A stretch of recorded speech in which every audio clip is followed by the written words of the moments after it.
صلی اللہ علیہ النبی الکریم اما بعد اعوذ باللہ من الشیطان الرجیم بسم اللہ الرحمن الرحیم ربی اشرح لی صدری ویسر لی امری واحلل عقدۃ من لسانی یفقہوا قولی۔ سورہ بقرہ کی آخری دو آیات۔ آمن الرسول بما انزل الیہ من ربہ والمؤمنون كل آمن بالله وملائكته وكتبه ورسله لا نفرق بين أحد من رسله وقالوا سمعنا وأطعنا غفرانك ربنا وإليك المصير لا يكلف الله نفسا إلا وسعها لها ما كسبت وعليها ما اكتسبت ربنا لا تؤاخذنا إن نسينا أو أخطأنا ربنا ولا تحمل علينا إصرا كما حملته على الذين من قبلنا ربنا ولا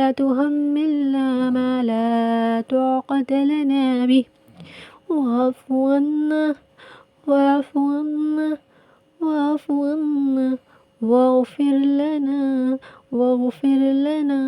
واغفر لنا وارحمنا أنت مولانا فانصرنا على القوم الكافرين آمین۔ سورہ بقرہ کی آخری دو آیات عرش کے نیچے سے دی گئی ہیں۔ رسول صلی اللہ علیہ وسلم نے فرمایا، سورۃ بقرہ کی آخری دو آیات پڑھا کرو کیونکہ یہ مجھے عرش کے نیچے سے ایک خاص خزانے سے دی گئی ہیں۔ ابو مسعود رضی اللہ عنہ کہتے ہیں، نبی کریم صلی اللہ علیہ وسلم نے فرمایا، جس نے ہر رات سورہ بقرہ کی آخری دو آیات پڑھیں اس سے وہ کافی ہو جائے گی۔ اس کے مختلف معنی کیے گئے ہیں۔ ہر طرح کے شر سے کافی ہو جائے گی، کوئی چیز اس کو نقصان نہیں دے سکے گی، تہجد کی نماز سے بھی کافی ہو جائے گی۔ ایک معنی یہ ہے یہ مراد نہیں کہ تہجد چھوڑ دے، لیکن اگر کبھی نہیں پڑھ سکے تہجد تو یہ آیت تو پڑھ لیں۔ شیطان سے حفاظت کرنے والی آیات۔ رسول صلی اللہ علیہ وسلم نے فرمایا، بے شک اللہ تعالیٰ نے آسمان و زمین کی تخلیق سے 2000 سال قبل ایک کتاب لکھ دی اور اس میں 2 آیاتیں نازل کر کے اس سے سورہ بقرہ کے اختتام فرما دیا۔ جس گھر میں 3 راتوں تک یہ 2 آیات پڑھی جائیں گی، شیطان اس گھر کے قریب نہیں آ سکے گا۔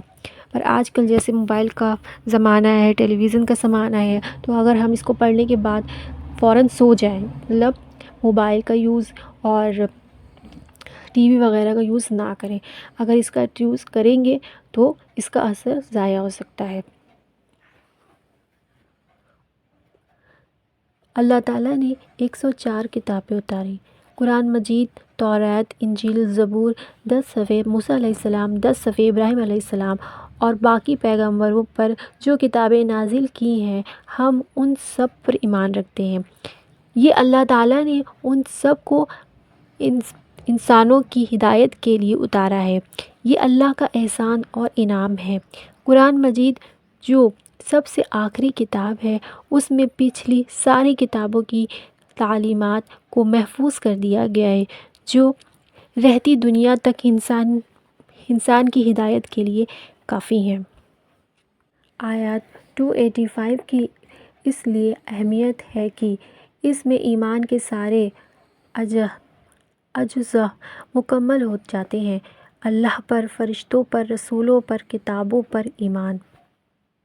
رسول صلی اللہ علیہ وسلم نے مان لیا جو کچھ اس کی طرف اتارا گیا اس کے رب کی طرف سے، اور مومنوں نے بھی سب ایمان لائے اللہ پر اور اس کے فرشتوں پر اور اس کی کتابوں پر اور اس کے رسولوں پر۔ ہم اس کے رسولوں میں سے کسی ایک کے درمیان فرق نہیں کرتے، اور انہوں نے کہا ہم نے سنا اور ہم نے اطاعت کی۔ تیری بخشش چاہیے۔ اے ہم ربنا وعلیک المصیر، اے ہمارے رب اور تیری ہی طرف لوٹ کر جانا ہے۔ لا تکلف اللہ نفسا الا وسعها، اللہ کسی کو تکلیف نہیں دیتا مگر اس کی گنجائش کے مطابق۔ اس کے لیے اجر ہے جو اس نے کمایا اور اس پر عذاب ہے جو اس نے کمایا۔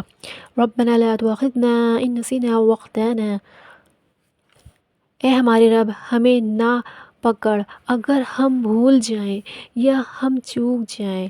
اے ہمارے رب ہم پر بوجھ نہ ڈال جیسے تو نے ڈالا ہم سے پہلے لوگوں پر۔ اے ہمارے رب ہم سے اٹھوا جس کی ہمیں تو طاقت نہیں، اے میرے رب ہم سے نہ اٹھوا جس کی ہم کو طاقت نہیں، اور درگزر کر ہم سے اور ہمیں بخش دے اور ہم پر رحم کر۔ تو ہمارا آقا ہے، بس ہماری مدد کر کافروں کی قوم پر۔ انشاءاللہ آمین ثم آمین۔ اس آیت میں ایمان کے سارے اجزاء مکمل ہو جاتے ہیں۔ اللہ پر، فرشتوں پر، رسولوں پر، کتابوں پر ایمان۔ اس میں تقدیر کا ذکر نہیں ہے۔ سمعنا واطعنا میں اللہ کے فیصلوں کو خوشی سے قبول کر لینا شامل ہے۔ اللہ کی رضا پر راضی رہنا، کسی مشکل پر کوئی شکوہ نہ کرنا، یہی تقدیر پر ایمان لانا ہوتا ہے۔ ایمان کی اصل چاشنی یہ ہے کہ انسان اللہ تعالیٰ کے احکام سن کر مان جائے۔ بخشش طلب کرنے سے پہلے اطاعت کی بات کی گئی ہے۔ رسول صلی اللہ علیہ وسلم نے فرمایا، جو شخص میرے اس وضو کی طرح وضو کرے پھر 2 رکعت نماز پڑھے جس میں اپنے نفس سے کوئی بات نہ کرے تو اس کے گزشتہ گناہ معاف کر دیے جائیں گے۔ جب چاہیے کہ اپنے گناہ معاف ہوں تو کچھ کام کر لینا چاہیے، کبھی نماز پڑھ کر، کبھی صدقہ کر کے، کبھی روزہ رکھ کر، کبھی علم کی مجلس میں شامل ہو کر۔ ان آیت سے پتہ چلتا ہے کہ انسان کی طاقت اور وسعت محدود ہے، بندہ کمزور ہے اور اللہ سے دعا کرتا ہے کہ اے اللہ میری وسعت سے زیادہ بوجھ نہ مجھ پر ڈالنا، بھول چوک معاف فرمانا۔ ان آیتوں کو پڑھ کر جو دعا مانگی جاتی ہے اللہ سبحانہ وتعالیٰ اسے قبول فرما لیتے ہیں، وہ ضرور قبول ہوتی ہے۔ سبحان اللہ۔ اگر آپ کی بھی کوئی دعا ہے تو آپ دعا کو مانگنے سے پہلے ان 2 آیتوں کو پڑھیں سچے دل سے، اور اس کے بعد درود ابراہیم پڑھیں اور پھر ان دونوں آیتوں کو پڑھ کر کے اللہ سبحانہ وتعالیٰ سے دعا کریں۔ انشاءاللہ تعالیٰ آپ کی دعا ضرور قبول ہوگی۔ جو بھی شخص ان 2 آیتوں کو پڑھ کر اللہ سبحانہ وتعالیٰ سے جو بھی دعا کرے گا انشاءاللہ اللہ تعالیٰ اپنے فضل و کرم سے ضرور اس کی دعا قبول کریں گے، چاہے فوراً کریں یا کچھ مصلحت سے تھوڑی دیر بعد، پر انشاءاللہ ضرور قبول کریں گے۔ وآخر دعوانا الحمدللہ رب العالمین۔ سبحانک اللہم وبحمدک اشہد ان لا الہ الا انت استغفرک ونتوب الیک۔ جزا اللہ ان محمدا ما آلہ صلی اللہ علیہ وسلم۔ یا پڑھنے سننے سے زیادہ جو بھی غلطی ہو گئی ہو معاف فرما دیجیے، اور پڑھنے سننے زیادہ ہم سب کو عمل کرنے کی توفیق فرمائیے، اور ہم لوگوں کو اپنی رحمت سے جو بھی دعائیں ہیں اپنے قیامت سے اللہ پاک قبول فرما دیجیے۔ جو بھی لوگ معجزات کے منتظر ہیں اللہ سبحانہ وتعالیٰ ان کے لیے دل خوش کر دینے والے معجزات اسی سال اپنی رحمت سے کر دیجیے۔ جو اولاد کے منتظر اللہ انہیں نیک صالح اولاد نصیب فرمائیے، اور جو جن کی اولادیں ہیں انہیں نیک بنا دیجیے، اور جو جس لائن سے پریشان ہیں اس دنیا میں جہاں کہیں بھی اللہ سبحانہ وتعالیٰ ان سب کی ساری پریشانیوں کو اپنی رحمت سے دور فرما دیجیے۔ جو بیمار ہیں انہیں شفا کاملہ شفا کلی عطا فرمائیے۔ انشاءاللہ آمین ثم آمین۔ صلی اللہ علیہ وسلم۔ جزاک اللہ کثیرا۔